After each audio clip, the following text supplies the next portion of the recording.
Assalamualaikum warahmatullahi wabarakatuh. Kami dari kelompok 3 mata kuliah apresiasi prosa tadris bahasa Indonesia 4A ingin menyampaikan presentasi kami dengan judul Seluk-beluk Cerpen Kontemporer. Adapun anggota kelompok kami, yang pertama ada Alfira Jasmine Eka Fahriyanti, yang kedua Fitria Indah Yanuarti, dan yang ketiga Arif Rismanto.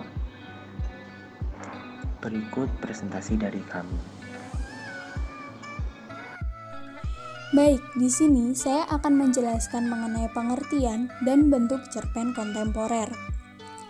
Pada tahun 1970-an, muncul karya-karya sastra baru yang berbeda dari karya-karya sebelumnya. Karya-karya sastra tersebut tidak menekankan pada makna kata, yang kemudian digolongkan ke dalam jenis sastra kontemporer. Sastra Indonesia kontemporer diartikan sebagai sastra Indonesia pada masa kini, atau pada masa mutakhir, atau pada zaman yang sama. Sastra kontemporer juga merupakan bentuk seni yang mengobrak-ngabrik tatanan bahasa dan katanya. Konsep cerita pendek kontemporer dikatakan sebagai bentuk protes terhadap kepincangan-kepincangan yang terjadi pada awal industrialisasi. Selain itu, juga sebagai bentuk protes terhadap pengaruh negatif yang disebabkan oleh adanya perkembangan dari ilmu pengetahuan dan teknologi. Akibat yang timbul dari pengaruh negatif itu adalah terjadinya krisis sosial, krisis politik, krisis ekonomi, dan krisis nilai. Beragam krisis tersebut menimbulkan anarkisme, skeptisme, individualisme, ketidaktentuan nilai, dan sistem. Cerita pendek kontemporer adalah cerita pendek yang struktur ceritanya menyimpang atau bahkan bertentangan dengan konvensi yang ada. Dari pengertian cerita pendek kontemporer ini dapat dikembangkan pengertian dan definisinya yang dikaitkan dengan cerita pendek Indonesia. Cerita pendek Indonesia kontemporer adalah cerita pendek yang berisikan kehidupan manusia Indonesia yang terasing dari dunianya karena gencatan suasana metropolis yang memberontak, yang berada di tengah-tengah pergulatan nilai-nilai saling bertentangan, yang membuktikan bahwa manusia mempunyai potensi-potensi unik. Rosidi menuliskan dan menjelaskan tentang cerita pendek Indonesia kontemporer atau mutakhir. Ia mengemukakan bahwa cerita pendek Indonesia kontemporer adalah cerita-cerita pendek yang mengabaikan alur cerita, logika, bahkan tema, dan menghanyutkan diri kepada gaya yang menyebabkan pembaca terpukau untuk membacanya sampai habis, tidak peduli apakah kisahnya sendiri masuk akal atau tidak. Batas antara kenyataan dan impian tidak jelas, dan cerita menjadi rentetan imaji yang tempel-menempel, bukan sambung-menyambung, maka kelihatannya menjadi semacam mosaik. Dari pemaparan di atas, dapat disimpulkan bahwa cerita pendek Indonesia kontemporer merupakan karangan singkat yang struktur ceritanya semrawut dan tidak terikat oleh aturan struktur cerpen pada umumnya. Cerpen ini berisikan tentang kehidupan manusia yang terasing dari dunianya sendiri dan serba kompleks. Selain itu, cerita pendek kontemporer seringkali mengabaikan alur cerita, logika, serta tema dan tidak peduli apakah kisahnya sendiri masuk akal atau tidak.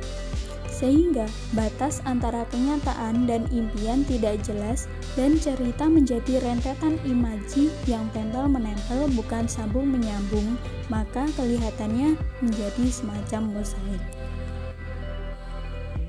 Keunikan cerita pendek kontemporer. Karya sastra kontemporer dalam bentuk cerita pendek tidak selalu mengikuti pola cerita-cerita pendek pada umumnya, tetapi mereka berusaha menemukan pengucapan diri dengan inovasi yang matang. Maka tidak heran jika cerpen kontemporer memiliki keunikan tersendiri daripada karya sastra yang lainnya. Ciri-ciri cerpen kontemporer diantaranya adalah sebagai berikut. 1. Cerpen kontemporer berciri anti logika. Cerita cerpen Antilogika diartikan sebagai menyalahi dasar logika manusia pada umumnya. Cerita pendek disahkan dengan cara yang tidak lazim dan berbeda dengan cerpen biasa atau konvensional. Kedua, cerpen kontemporer sering mengabaikan plot atau alur cerita. Pola urutan cerpen kontemporer bersifat zigzag atau semrawut atau tidak beraturan. Ketiga, cerpen kontemporer berciri absurd atau serba aneh. Cerpen dikatakan absurd karena berbagai karakteristik seperti alur dan peristiwa serba tidak jelas, tidak menuntut dan tidak logis.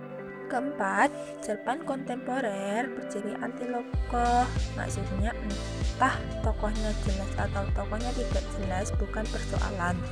Tokoh-tokoh cerita adalah tokoh-tokoh cerita imajiner, manusia yang tangguh dan terhadap benturan waktu, keadaan, dan situasi. Kelima, cerpen kontemporer berciri terasing dan serba kompleks. Ciri ini dapat dibaca dalam cerpen yang berisi realistis kehidupan sosial dan ekonomi serba kompleks. Contoh, di dalam cerpen Hamzat Perang Putih, lukisan perkawinan digambarkan kehidupan dan perkawinan seorang wanita yang menyangkut perjuangan penderitaan dan impian mereka.